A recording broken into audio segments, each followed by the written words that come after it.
गुरुजी ध्यान दीजिए। हाँ, ध्यान दे रहे हैं। आप बोलो, ध्यान है पूरा, बताओ। गुरुजी एक्चुअली ना मेरी फैमिली में थोड़ा सा काफ़ी सालों से ना ऐसा हो रहा है कि पहले मेरे भैया ख़त्म हो गए, उसके बाद अभी प्रेजेंट टाइम पे मेरी मम्मी ख़त्म हो गई। मतलब एक चीज़ नहीं समझ में आता है, अगर भगवान है तो मतलब इस तरीके से क्यों कि मतलब मेरे ही फैमिली में मेरे दो ब्रदर थे, मेरी दो मम्मी थी। मतलब मेरी मम्मी थी, मेरे दो ब्रदर थे, एक ही मम्मी थी। तो पहले मेरे भैया ख़त्म हुए आज से 15 साल पहले, ठीक है। और फिर अभी 2 साल पहले मेरे छोटे वाले भाई ख़त्म हुए। उसके बाद फिर मतलब ऐसा फील ही नहीं आता है कि मतलब भगवान है इस टाइम पे। मतलब आप चाहते हैं कि कोई की मृत्यु ना हो? बात वो नहीं है, बात ये होती है कि मतलब एक टाइम होता है किसी के जाने का। ठीक है आपकी बात। अभी प्लेन हादसा हुआ, सब बच्चे से लेके बूढ़े तक जल गए, तो ये तो हादसा है, ये मृत्यु लोक है। आप जिस धरती पे खड़ी हो, इस धरती का नाम क्या है? मृत्यु लोक। हर व्यक्ति अपनी उम्र लेके पैदा होता है, जितना उसको ईश्वर ने टाइम दिया है रहता है, और फिर उसको बुला लेता है अपने पास। गुरुजी वो बात तो सही है, बट पता है मैं अपनी मम्मी के बिना रह नहीं पा रही हूँ। सही कितने बताओ। साल हो गए मम्मी को गए? अभी 1 साल नहीं हुआ, अक्टूबर में 1 साल हो जाएगा। क्या हो गया था आपकी माँ को? साइलेंट अटैक था। अटैक। और पिताजी हैं आपके? जी। और भाई बहन कितने हैं आप लोग? हम पहले तो 2 भाई थे, 3 बहनें हैं। अभी प्रेजेंट टाइम पे 3 बहनें हैं बस, और पापा। 2 भाई कहाँ गए? एक्सपायर हो गए दोनों भाई। उनको क्या हो गया? बड़े वाले भैया को करंट लगी थी, छोटे वाले भैया की किडनी फेल थी। सही है, दुख का पहाड़ है ये। माँ भी चली गई, भाई भी चला गया। पिता क्या करते हैं? कुछ नहीं, अभी करीब 1 साल पहले उनका भी एक्सीडेंट हुआ था, तो उस टाइम पे उनको थोड़ा सा मेजर था, तो इसकी वजह से उनके पैर में दिक्कत है, तो चल नहीं पाते। पहले उनका बिजनेस था, अभी नहीं है। मैं अभी जॉब कर रही हूँ, मेरा ग्रेजुएशन चल रहा है। मैं मतलब ये पूछना चाह रही थी, मतलब मैं आपको काफ़ी टाइम से देखती हूँ, बट आप जो चीज़ें बोलते हो मुझे ना उस चीज़ पे है यकीन है, बट ऐसा ना जब से मेरी मम्मी गई है ना, तो मतलब ऐसा लगता है कि दुनिया में कोई चीज़ है ही नहीं। ठीक है, आप ये मान लो कुछ नहीं है, तो ये मान के भी क्या पाओगी? कुछ नहीं पाएंगे, बस एक क्वेश्चन था मन में, ये चीज़ चल रही थी। क्या क्वेश्चन है कि ईश्वर है कि नहीं? नहीं, ये तो है कि नहीं वाला क्वेश्चन है ही नहीं। मेरा तो ये क्लियर है कि नहीं है, क्योंकि आप इस चीज़ को मान लीजिए, एक ही फैमिली, इतनी बड़ी दुनिया में एक ही फैमिली के ऊपर इतनी सारी चीज़ें। क्यों? अभी जो प्लेन हादसा हुआ उस समय तो उसके माता पिता 2 बच्चे थे, चारों एक्सपायर हो गए। तो ये केवल आपकी फैमिली के साथ ऐसा हुआ? आज ही सूचना मिली कि एक बस खाई में गिर गई, उसमें 10 लोगों की मृत्यु हो गई। परिवार तो रहा ही होगा उसमें। बेटा, ये मृत्यु लोक है। मैं भी एक दिन मरूंगा, आप भी एक दिन मरेंगे, सबको मरना है। जब केदारनाथ में 2012 में 2013 में जब केदारनाथ में आया, वहाँ पे पानी इत्यादि का, तो बहुत लोग मारे गए थे, आपदा थी वो। अभी यूक्रेन युद्ध चल रहा है, रसिया यूक्रेन का। कितने लोग यूक्रेन में मारे गए, परिवार के परिवार, घर के ऊपर मिसाइलें गिर गई। पाकिस्तान में और हिंदुस्तान का भी युद्ध हुआ, कितने लोग मारे गए। तो भाई ये मृत्यु लोक है। बेटा, मैं आपके दुख से सहमत हूँ कि दुख बहुत बड़ा है, लेकिन आप अपने दुख को लेकर ये सोचें कि नहीं ईश्वर तो है ही नहीं। चलो आप मान लो कि ईश्वर नहीं है, तो ईश्वर नहीं है ये मान के आपको क्या प्राप्त होना है, और ईश्वर है ये मान के नुकसान क्या है? चलो आप सारी जिंदगी यही मानो कि ईश्वर नहीं है। ईश्वर नहीं होता तो ये बताओ कि आपकी माँ फिर चली कहाँ गई? कहाँ चली गई? मर के आदमी जाता कहाँ है? बताओ फिर, उत्तर दो, कहाँ जाता है मर के? तुम्हारी माँ कहाँ चली गई? लोग कहते हैं कि मतलब जिस टाइम पे उनका हुआ था, तो ये चीज़ मतलब बोलते थे कि वो उनको स्वर्ग मिल गया, अब उनको इस योनि में जन्म नहीं मिलेगा। ये बताओ, मरने के बाद आदमी कहाँ जाता है? आप अपने दिमाग से बताओ, कहाँ जाता है मरने के बाद? जहाँ तक अभी तक मैंने सुना है यही कहा जाता है कि मतलब कि भगवान के पास चले गए, अब तो ऐसा। और आपकी माँ आई कहाँ से थी? वहीं से, कहाँ से? भगवान के पास तो से। जहाँ से आई थी वहाँ चली गई। मैं अब ये अब नहीं- आप ये कह रही हो कि भगवान के घर से आई थी, भगवान के घर चली गई, और आप ये भी कह रही हो कि मैं ईश्वर को नहीं मानती। देखिए ये बात नहीं है कि मतलब भगवान के यहाँ चली गई, भगवान के यहाँ, मतलब मेरा मानना ये है, लोग ये, मैंने यही चीज़ बोली कि लोग ये कहते हैं कि मतलब कि वो भगवान के पास चली गई, भगवान के यहाँ से ही आई थी, बट एक ये चीज़ है ना कि बिलीव नहीं है, आपके मुझे believe- नहीं है। आपके बिलीव करने ना करने से क्या होगा? क्या उल्लू को सूर्य नजर आता है? नहीं। तो क्या ये मान लिया जाए कि सूर्य नहीं है क्योंकि उल्लू को दिखाई नहीं पड़ता? जैसे उल्लू को सूर्य नजर नहीं आता पर सूर्य तो है, इसी तरह अज्ञानवश कोई ईश्वर को नहीं देख पाता, वो उसके अज्ञान का दोष है। ईश्वर तो है, आप मानो ना मानो, सत्य तो है बेटा, आप स्वीकार करो या मत करो, ये सत्य है। हम मृत्यु लोक में बैठे हैं, हमें मरना पड़ेगा। आपकी माँ चली गई, भाई चले गए, ये बहुत बड़ा दुख है, हम आपके दुख में आपके साथ हैं। लेकिन आप कहो कि अब मैं ईश्वर को नहीं मानती। माँ जिंदा थी तब आप ईश्वर को मानती थी, भाई जिंदा था तब आप ईश्वर को मानती थी, अब ये चले गए तो आप ईश्वर को नहीं मानती। इसका मतलब तो ये हो गया कि आप ईश्वर की परिभाषा अपने हिसाब से तय करेंगी कि जब तक ईश्वर सब बेहतर रखेंगे तो हम ईश्वर को मान लेंगे, जब ईश्वर बेहतर नहीं रखेंगे तो हम ईश्वर को नहीं मानेंगे। ये तो परिभाषा आपने अपने हिसाब से मैनेज कर ली, जबकि परिभाषाएं हमारे हिसाब से नहीं होती। जो है वो है, आप उसे स्वीकार करो या मत करो। सुदामा इतने गरीब थे, नरसिंह मेहता का जवान बेटा मर गया, नरसिंह मेहता जी का जवान बेटा मर गया। लोगों ने कहा भाई रो लो, तुम्हारा बेटा मर गया। नरसिंह जी बोले क्यों रोले भैया, कहाँ से आया था? बोले ईश्वर के घर। कहाँ चला गया? ईश्वर के घर। जब उसकी संपत्ति उसके पास चली गई तो मेरा तो था ही नहीं। मीराबाई के पति मर गए, लोगों ने कहा मीराबाई थोड़ा रो लो। मीरा बोली क्यों रो लें? बोले आपके पति मर गए। मीराबाई बोली मैंने जिसको अपना पति बनाया वो कभी मर ही नहीं सकता, और जो मर गया वो मेरा कुछ था ही नहीं। भाई ये बताओ, हमने बेटा रिश्ते हमने बना लिया, ये हमारी माँ है, ये हमारा बाप है, ये हमारा बेटा, यही तो रिश्ते होते हैं। हम इन रिश्तों में इतने जकड़ जाते हैं कि हमें लगता है ये मेरी माँ के बिना मैं नहीं रह सकती, मैं पति के बिना नहीं रह सकती, मैं पुत्र के बिना। ये मोह है, आपने ही जबरदस्ती पकड़ रखा था। जबकि ये संसार ऐसा है, मृत्यु इतनी निर्दयी है कि वो ये नहीं देखती कि ये माँ है कि बच्चे हैं कि बूढ़े हैं कि जवान हैं। इसलिए बेटा हमें रहना तो संसार में ही है, इसलिए संसार के नियमों का उल्लंघन नहीं कर सकते। संसार में नियम ये है कि ये सृष्टि चल रही है, आपने घड़ी पहनी है तो उसे किसी ने बनाया होगा तब तो आपने पहनी, कोई बनाने वाला होता ही नहीं तो आप घड़ी कैसे पहनती? आपने जो टी शर्ट पहनी है इसे किसी ने बनाया है कि बिना बनाए बन गई? जी किसी ने बनाया तभी तो पहने हैं। आपकी आँख है, आपकी आँखों में दिखता है, इस तरफ वाइट है, बीच में काली है पुतली, तो ये बिना बनाए बनी कि किसी ने बनाया होगा? नहीं बनाए हैं तभी तो। फिर तो जिसने बनाया है आपको वो कौन है? आप भी तो बिना बनाए नहीं बन सकती थी ना, आपको किसने बनाया है बताओ? भगवान। फिर जिसने आपको बनाया है आप कह रही हो कि मैं उसे नहीं मानती, केवल इसलिए नहीं मानती क्योंकि मेरी माँ चली गई, क्योंकि मेरा भाई चला गया। ठीक है वो दुख है, दुख अलग विषय है, पर सत्ता को नकारना ये तो अलग ट्रैक पे आप चली गई। सुदामा इतने गरीब थे, आज सुदामा की तरह कोई गरीब हो तो वो तो यही कहेगा मैं ईश्वर को नहीं मानता, मैंने तो इतनी भक्ति की, पर क्या मिला? सुनो, द्रौपदी को जानती हो? जी। कौन है?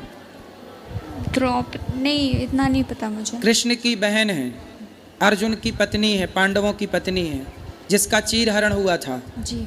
द्रौपदी के 5 बेटे थे, 5 बेटों को मार दिया अश्वत्थामा ने, जबकि वो तो कृष्ण भगवान की बहन थी ना, तो भगवान की बहन के बेटों को मार दिया। अभिमन्यु मार दिया गया, अभिमन्यु तो सगा भांजा था भगवान कृष्ण का, पर मृत्यु तो भैया राम के पिता हैं दशरथ, मर गए।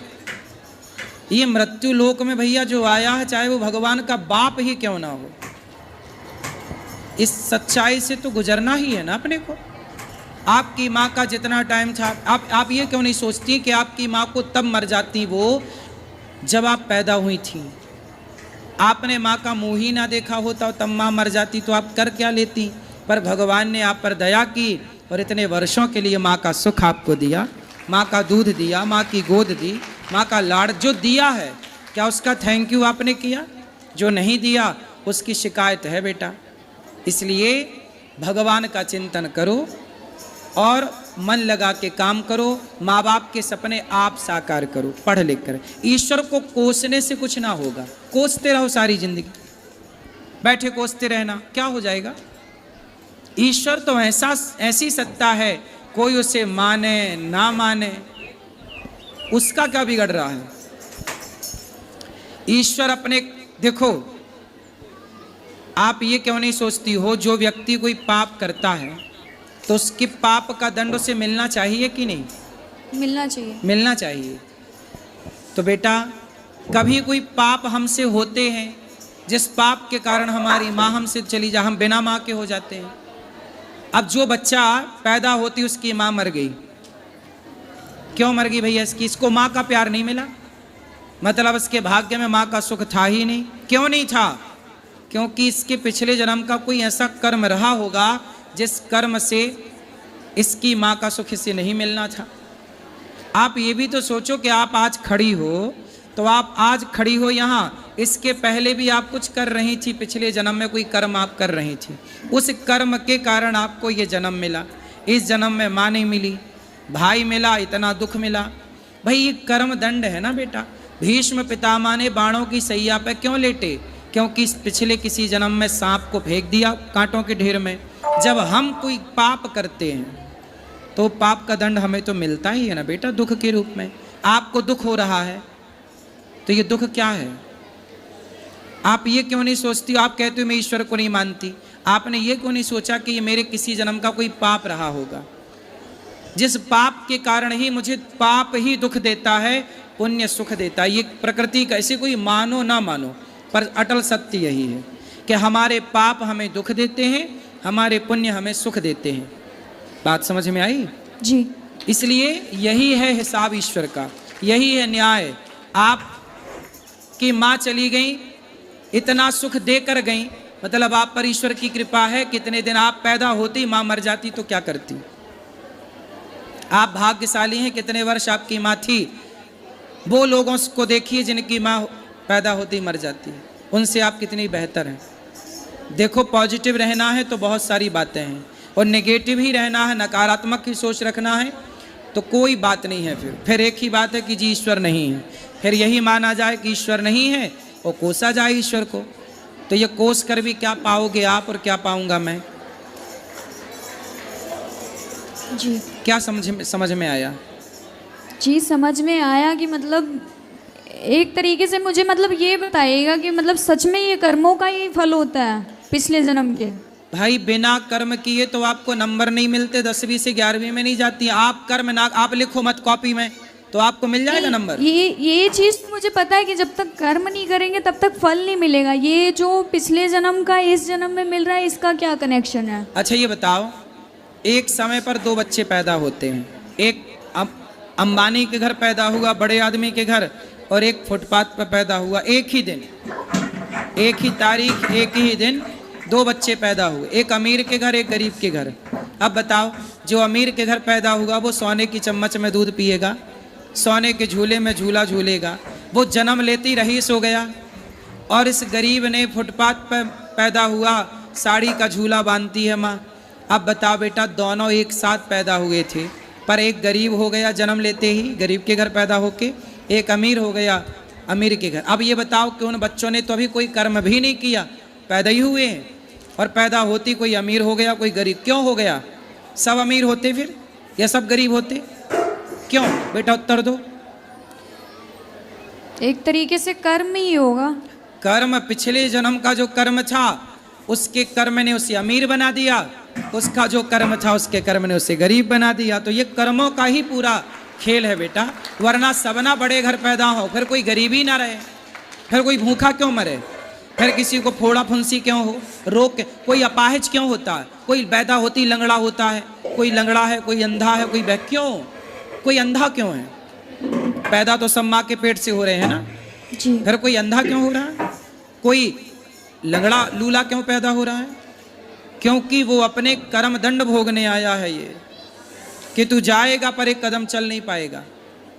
ये कर्म दंड है बेटा। पिछला जो हम आपको आज सताएंगे, एक बात बताओ, आज हम आपको सताएं, पकड़ के मारें और पकड़ के आपको आग में डाल दें, जिंदा जलाएं और आपके साथ दुराचार कोई करे, अब बताओ जो हम आपके साथ गलत करेंगे, हम आपको सताएंगे, आपका खून बहाएंगे, तो फिर हमें सुख मिलेगा? नहीं। फिर हम आपके साथ गलत करेंगे ना बेटा, तो हमें भोगना पड़ेगा। आप कोई देखे ना देखे पर ईश्वर तो देख रहा है। इसलिए बेटा, संसार की अदालत से कोई बच सकता है, ईश्वर की अदालत से कोई नहीं बच सकता। ये ईश्वर की अदालत है। जो न्याय आपके साथ हुआ है वो ईश्वर की अदालत से हुआ है, मेरी और आपकी अदालत से नहीं। ठीक है जी। इसलिए सत्य को स्वीकार करो। समझ में आई बात? जी समझ क्या गई। समझ में आया? ये समझ गई कि मतलब ज़रूर उस जन्म में मैंने कुछ ऐसा किया था जो इस जन्म में मेरी मम्मी मेरे से छिन गई। हो सकता है कि ऐसा रहा होगा कि उस जन्म में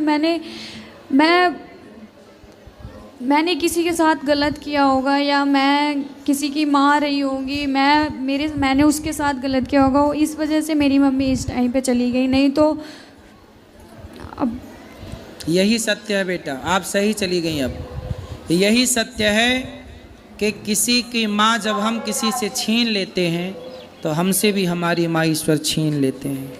जब आप किसी से किसी का बेटा छीन लेते हैं तो ईश्वर आपसे आपका बेटा छीन लेते हैं। ये तो प्रकृति है साहब, गोल है, लौट के आएगा, आज नहीं तो कल आएगा। गुरुजी राधे राधे। जी। मेरा 3 प्रश्न है।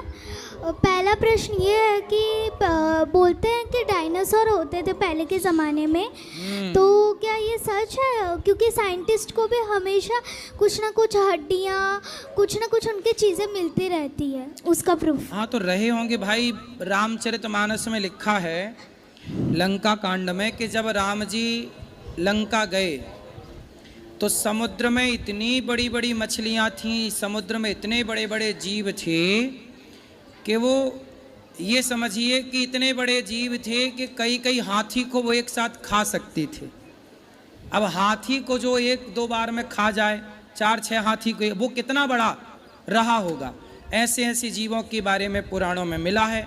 तो जब था ऐसा तो डायनासोर जैसी चीज़ें भी रही होंगी, अवशेष मिल रहे हैं तो रहे होंगे।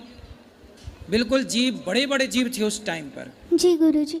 और दूसरा प्रश्न ये था कि आप बोलते हो कि ऐसे लोगों से दोस्ती किया करो जो भगवान की भक्ति करते रहे, और बोलते हो कि ऐसे लोगों से दोस्ती किया करो कि जो पढ़ाई में तेज़ हो। तो मेरी एक दोस्त है जो पढ़ाई में तो तेज़ है पर भगवान को नहीं मानते, तो क्या करूँ मैं? दोस्ती रखूँ कि नहीं रखूँ? भगवान को क्यों नहीं मानती? वो बोलती है कि इंडिया कभी आगे नहीं बढ़ पाएगा जो भगवान को फालतू में मानते, इसकी वजह से इंडिया कभी आगे नहीं बढ़ पाएगा और सब देश आगे बढ़ जाएंगे। हाँ, पाकिस्तान बहुत आगे बढ़ गया, श्रीलंका बहुत आगे बढ़ गया, बांग्लादेश बहुत आगे बढ़ गया। हाँ, पूछना अपनी मूर्ख सहेली से कितना आगे बढ़ गया। हाँ उससे बोलना बेटा सबसे आगे भारत ही है। जी गुरु उससे बोलना सबसे आगे कौन? भारत। हाँ, सबसे आगे आज भी भारत है पूरी दुनिया में। किसमें? भगवान को मानते इसीलिए। भगवान को मानते इसलिए तो आगे है, पर पूरी दुनिया में सबसे ज़्यादा चरित्रवान लोग कहीं पाए जाते हैं तो भारत में पाए जाते हैं। चरित्रवान, उससे बोलना चरित्र जहाँ है, संस्कार जहाँ है, संस्कार और चरित्र से हम बड़े हैं। और किससे कोई बड़ा बनता है? क्या नहीं है हमारे पास? सारे देशों के पास परमाणु हैं, हमारे पास परमाणु बम है। क्या नहीं हमारे पास बताओ? टेक्नोलॉजी नहीं है कि क्या नहीं है?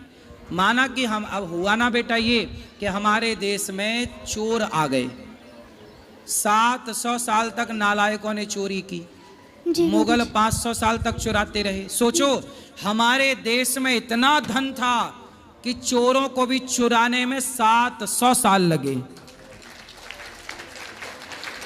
500 साल अंग्रेजों मुगलों ने चुराया, फिर 200 साल अंग्रेज़ों ने चुराया, और उस इतना चुराने के बाद भी आज पूरी दुनिया की